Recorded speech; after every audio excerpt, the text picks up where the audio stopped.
अब बारी है ठाणे कोंकण की। शिवसेना का गढ़, ये पूरा इलाका जो अरब सागर से लगा हुआ है, रायगढ़, रत्नागिरी, ये पूरा इलाका जो आप देख रहे हैं ठाणे। अब ये एकनाथ शिंदे, ठाणे उनका गढ़ माना जाता है, कल्याण से उनके बेटे भी सांसद हैं। तो अब ठाणे कोंकण में देखिए वोटिंग परसेंटेज क्या है, क्या वर्चस्व बरकरार रह पाता है।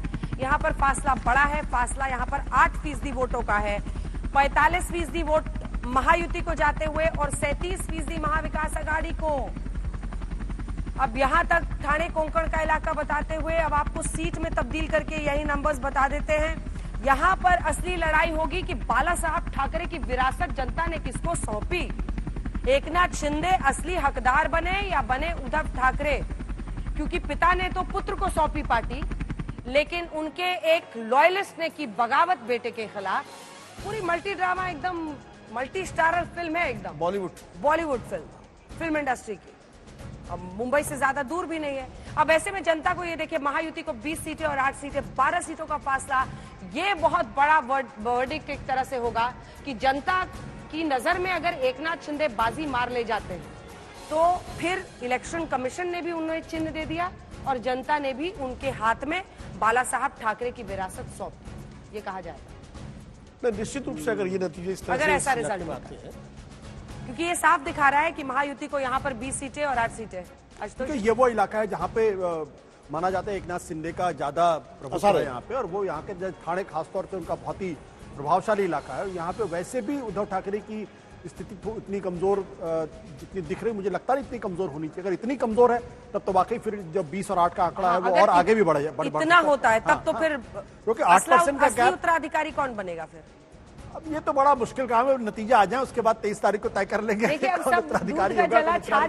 के पीता है, लेकिन एक बात, देशमुख साहब नहीं छाछ फूक फूक के पी रहे हैं, हम लोग भी छाछ फूक फूक के पी रहे हैं। बहुत ज्यादा बोलने का है नहीं, नंबर्स हैं सामने हैं, हम रख रहे हैं। और जो एक सर्वे में दिखता है, क्योंकि देखिए पिछली बार से इसको अगर आप देखेंगे तो बीजेपी को पिछली बार के परफॉर्मेंस से इनके लिए भी कमी आई है।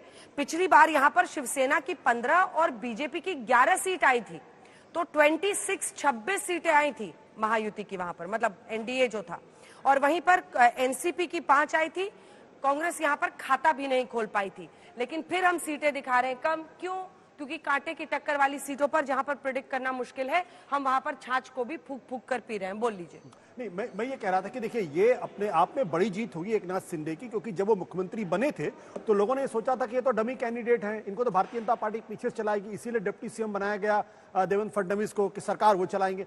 लेकिन अगर अपने इलाके में वो प्रभावित को प्रभुत्व बरकरार रखे हुए हैं और एक तरीके से उद्धव ठाकरे को पीछे किए हुए हैं, तो बहुत बड़ी उपलब्धि व्यक्तिगत तौर पर एकनाथ शिंदे जी के लिए और उनकी जो पार्टी है उसके लिए बड़ी उपलब्धि है। चलिए, और जितने भी लोग फील्ड में गए हैं, कई लोग जिनसे आप बात कीजिए वो सभी बता रहे हैं कि एकनाथ शिंदे की जो लोकप्रियता है उसमें काफी एक बढ़त बीते दिनों देखी गई। अब देखिए रिजल्ट के दिन ही होगा, छाछ को भी जब तक रिजल्ट नहीं आता है फूक फूक के हर कोई पीता हुआ आपको दिखाई देगा। अभी तक के नंबर्स का टोटल पूरा दिखा दीजिए और जल्दी से इसी पर एक चर्चा कर लेते हैं।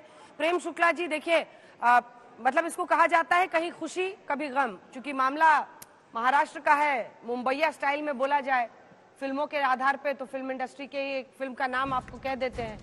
कभी खुशी कभी गम वाला मामला दिख रहा है शुक्ला जी? नहीं, हमारे लिए खुशी ही खुशी है। और जहां अभी कोंकण की ठाणे सहित कोंकण की बात की गई, तो लोकसभा चुनाव को आप ध्यान दे लें। लोकसभा चुनाव में इसमें 6 सीटों में से आपको टोक रही हूँ, बस 1 सेकंड दे दीजिए, हम टोटल टैली दिखा देंगे क्योंकि नंबर्स आ गए हैं मुंबई रीजन के भी। जल्दी से दिखा देते हैं। 49%, 49% यहाँ पर महायुति को जाता हुआ दिख रहा है, यानी मुंबई रीजन के। और मुंबई रीजन को भी कम मत आंकिए, यहाँ पर 36 सीटें हैं कुल। 37% यहाँ पर महाविकास आघाड़ी को जाता हुआ दिख रहा है, अन्य को 4, माफ कीजिए 14। जल्दी से अब आपको सीट दिखा देते हैं। बहुत बड़ा मार्जिन, 17 सीटें महायुति को जाती हुई दिख रही हैं और महाविकास आघाड़ी को 10, वहीं 1 अन्य को जाती हुई दिखाई दे रही है। कांटे की टक्कर वाली सीटें हैं 8। तो ऐसे में कुल 61 सीटें ऐसी हैं जहां पर हम आपको नहीं बता सकते हैं कि कौन जीत रहा है। वहां पर कांटे की ऐसी टक्कर है, कई लोग मान रहे हैं कि ये चुनाव बहुत क्लोज कॉन्टेस्ट है और शायद वही इसमें भी रिफ्लेक्ट हो रहा है। अब जल्दी से आपको ओवरऑल डेटा दिखा देते हैं। तो ओवरऑल वोटिंग परसेंटेज में अगर आप देखेंगे तो वोटिंग परसेंटेज में 41% महायुति के लिए है और महाविकास अघाड़ी 40% है। 1% का फासला दिख रहा है। लगभग 55,000 के सैंपल में 1% का फासला। वहीं सीटों में अगर आप देखिए तो महायुति आगे है 112 सीटों के साथ और 104 सीटों पर महाविकास अघाड़ी है। अन्य को जाती हुई दिख रही हैं 11 सीटें और 61 सीटें ऐसी हैं जहां पर कांटे की टक्कर है। मतलब अगर इसमें से 30 सीट इधर गई, 30 सीट उधर गई तो मामला फंसेगा।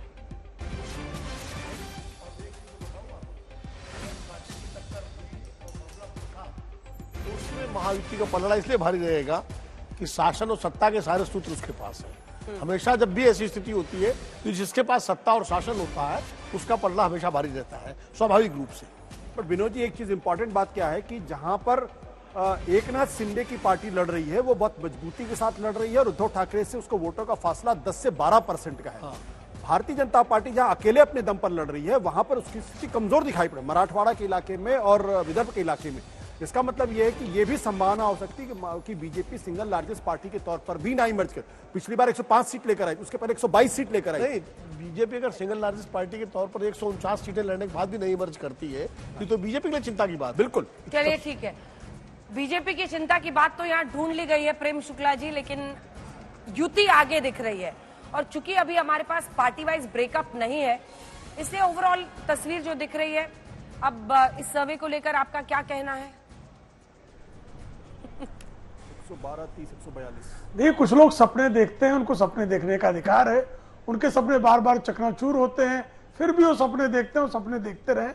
आपने जैसे मैंने बताया, मुंबई ठाणे समेत जो कोंकण है, पिछली बार भी आप देखिए लोकसभा चुनाव में एकनाथ शिंदे समेत भारतीय जनता पार्टी को 6 में से 5 लोकसभा सीटें जीतने में सफलता मिली थी कोंकण वाले क्षेत्र में।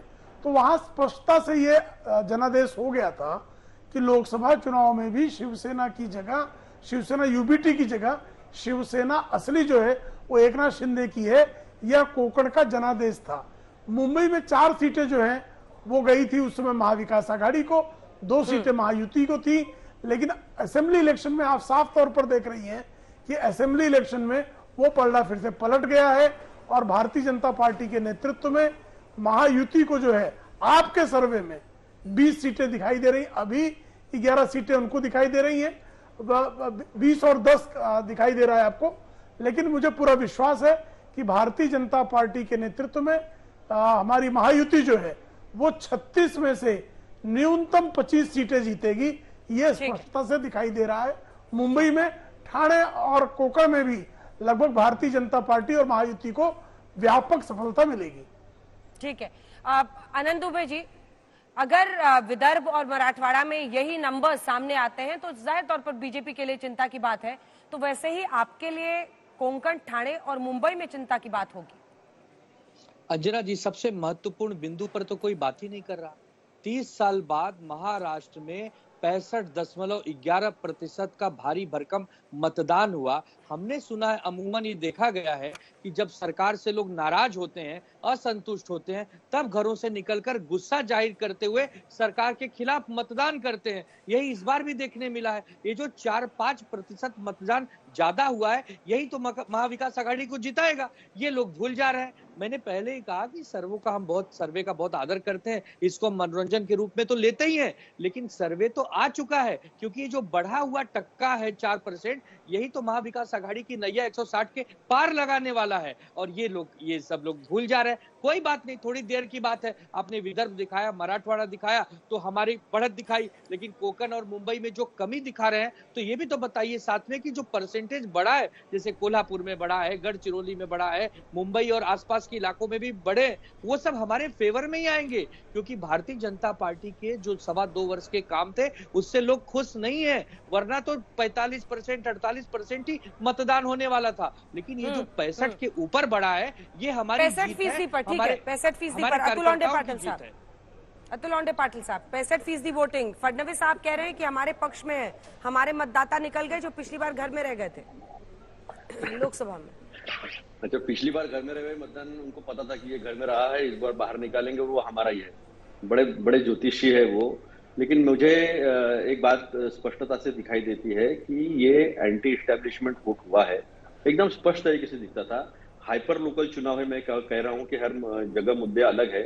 उत्तर महाराष्ट्र का जो आपने दिखाया वो वहां पर देखना आप बराबरी में छूटेगा। आपने देखना नगर डिस्ट्रिक्ट देखना आप, नंदुरबार डिस्ट्रिक्ट देखना आप, मालेगांव डिस्ट्रिक्ट देखना और नासिक में आपको शिवसेना आगे जाती हुई दिखाई देगी। मालेगांव नंदुरबार में हम और नगर में बराबरी में छूटता हुआ दिखाई देगा। मुंबई में मिनिमम 18 मालेगांव तो मैं खुद गई थी सर, मालेगांव में कुछ नहीं हो रहा आपका। मालेगांव जो सिटी है सेंट्रल है सर, रूरल तो फिर भी छोड़ दीजिए, सेंट्रल AIMIM वाला वहां पे बच्चे भी ऐसे पतंग कर रहे थे। वहां पिछली बार भी AIMIM ने धुले और मालेगांव 2 सीट जीती थी। 80% मुस्लिम पॉपुलेशन है, उनसे मैंने पूछा तो वो कांग्रेस को वोट नहीं दे रहे थे। ठीक है ना, हम 23 तारीख को मैं अपन देखेंगे ना क्या होता है, मैं आपको बता रहा हूँ। ठीक है। तो और मुंबई में बता रहा हूँ मैं, हमारी तो जो अंधेरी वेस्ट है वो अंधेरी वेस्ट भी आ रही है, और वहां पर बांद्रा वेस्ट में, आपने नाम नहीं लेने के लिए बोला तो मैं नाम नहीं लूंगा, बांद्रा वेस्ट में भी काफी जम के फाइट हुई। वहाँ प्रिया दत्त जी ने काफी मेहनत की है वहां पर। तो हम जो पकड़ रहे थे उससे ज्यादा का अच्छा प्रदर्शन जो है वो हमें मुंबई में दिख रहा है। तो ये जो चीजें है ये ठीक है, हर एक कोई अपना कैलकुलेशन करता है, और खुद ही सभी लोग जो है छाछ भी दूध का जला, छाछ भी फूक फूक के पी रहा है, हम भी फूक फूक के पी रहे हैं। लेकिन हमें ये लग रहा है अंजना जी कि एंटी एस्टेब्लिशमेंट वोट है, और इसमें कितने भी नेशनल इश्यूज लाने की कोशिश की गई। मोदी जी खुद आए, फिर बाद में विड्रॉ हो गए, फिर योगी जी को लाया, योगी जी भी विड्रॉ हो गए, सारी कोशिशें की गई। लेकिन ये महाराष्ट्र अलग है। आप तो काफी देर तक रहे हो, थोड़ा थोड़ा मराठी 2-4 शब्द भी आपने अच्छे से सीख लिए, डिक्शन के साथ सीख लिए है, वो भी हमने देखा। तो वो एक जो आपका जो अनुभव है, वो अनुभव आप अगर रखोगे तो विदर्भ में अगर होता है तो पूरा सपाट होता है। ऐसा नहीं है कि विदर्भ में कुछ कम ज्यादा होता है।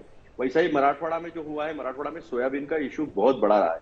पश्चिम महाराष्ट्र में जो इशू रहा है कि जिस तरह से कोऑपरेटिव सब्जेक्ट, सहकारिता सब्जेक्ट राज्यों का न होते हुए भी जो छीना गया, और जिस तरह से नोटबंदी के बाद वहां पर जो चीजें हुई है, पैसा पड़ा है अभी भी बैंकों के पास, इन्होंने लिया नहीं है, वो किसान का पैसा है, इन्होंने वो लिया नहीं, एक्सचेंज नहीं करा कर दिया है। कोऑपरेटिव और जाति समीकरण के भी नंबर्स कुछ आए हैं। अतुल जी आप पूरी कीजिएगा अपनी बात, एक बार दिखा देते हैं। ये देखिए जातीय समीकरण के हिसाब से जो नंबर्स सी वोटर रख रहा है, दलित 34% गए हैं महायुति की तरफ, तो वहीं 40% गए हैं महाविकास अघाड़ी की तरफ। यानी वहां पर सीधा दिख रहा है एक डिवाइड ज्यादा अघाड़ी की तरफ जाते हुए दिख रहे हैं। आदिवासी लेकिन आप देख रहे हैं कि बीजेपी की तरफ ज्यादा है, और इसीलिए उत्तर महाराष्ट्र का इलाका आदिवासी बहुल इलाका है।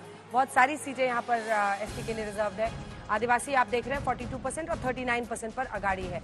वहीं ओबीसी अगर इस तादाद में वाकई चला जाता है 51% महायुति की तरफ, तो ये उनके लिए एक बहुत बड़ा गेन होगा। वहीं 30% अघाड़ी की तरफ जाता हुआ दिख रहा है।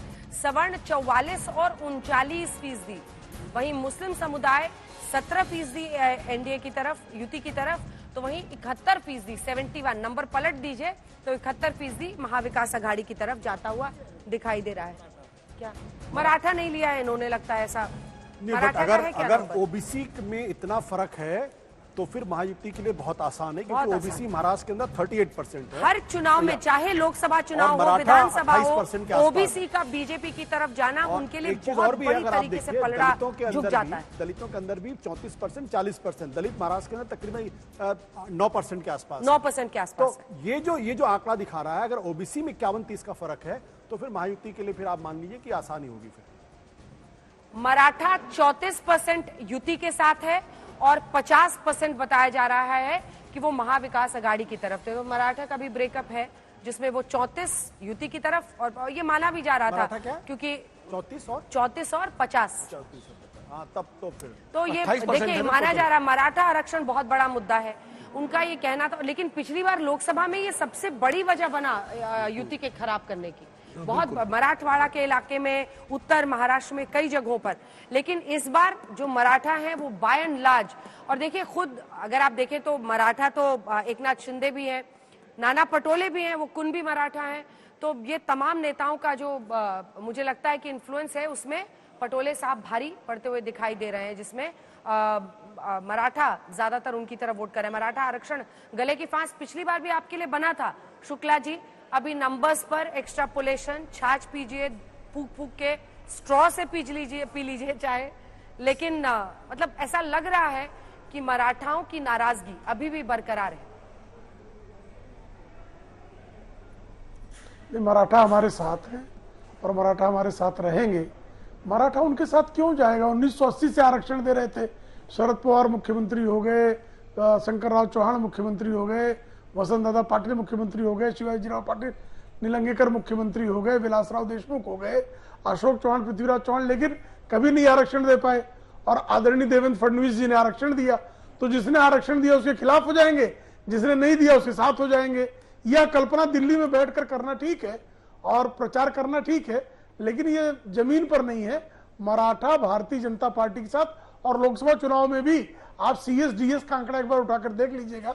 सीएसडीएस ने जो इस पर जो है विश्लेषण किया था, उसके अनुसार मराठा जो है लोकसभा चुनाव में भी भारतीय जनता पार्टी समेत महायुति के पास महा आघाड़ी की तुलना में, महाविकास आघाड़ी की तुलना में ज्यादा था। ये मैं मेरी तरफ से विश्लेषण नहीं बता रहा हूं, ये मैं सीएसडीएस का विश्लेषण बता रहा हूं। तो इस बार भी मराठा भारतीय जनता पार्टी के साथ है, ओबीसी भारतीय जनता पार्टी के साथ है, दलितों में भी भारतीय जनता पार्टी को एज है, और ओबीसी में तो एज जबरदस्त है ही है। ठीक है अतुल जी, अतुल जी। नहीं, इसका मतलब जातिवाद कौन करता है ये स्पष्ट तरीके से सामने दिख गया। मैं नहीं मानता यहाँ पर एग्रेरियन क्राइसिस है। यहाँ पर देहातों में काफी महंगाई, फसल को भाव नहीं मिलना, फसल के भाव को लेकर देश के आदरणीय प्रधानमंत्री से लेकर देवेंद्र फडणवीस तक के लोगों का झूठ बोलना, उनके तकलीफ में खड़ा नहीं होना, ये मुद्दे अहम रहे हैं। और इसी की वजह से जो है वो आरक्षण निकला है। और आरक्षण के बारे में एक बात बता दूं, आरक्षण देने का ढोंग स्वांग किया गया और अधिकार नहीं ले लिए थे 102 भी संविधान संशोधन के हिसाब से, उसी के ऊपर उच्चतम न्यायालय ने उंगली रखी है और रद्द कर दिया। और ये रद्द करने के लिए जाने वाले लोग देवेंद्र फडणवीस के करीबी थे, ये भी जनता को पता था। तो ये ओबीसी वर्सेस मराठा करने की कोशिश, हिंदू वर्सेस मुस्लिम करने की कोशिश, और ये दलित हमारे साथ है, आदिवासी हमारे साथ है, ये ऐसा यहाँ पर हुआ नहीं है। यहाँ पर मैंने पहले ही कहा, यहाँ पोलराइजेशन नहीं हुआ है। यहाँ के विषय थे महंगाई, बेरोजगारी, झूठ बोलना, एग्रेरियन क्राइसिस, सोयाबीन, कपास, संतरा और इथेनॉल के पॉलिसी की वजह से गन्ने के बेल्ट को जो धोखा पहुंचा है, जो नुकसान हुआ है वो था। और पैच की पॉलिसी को लेकर ये सारे विषय थे, किसान के विषय थे, गरीब के विषय थे, युवाओं के विषय थे। ये इसको जातियों में बांट रहे तो समझ लो आप कि जात कौन खेल रहा है देश में। ठीक है, जल्दी से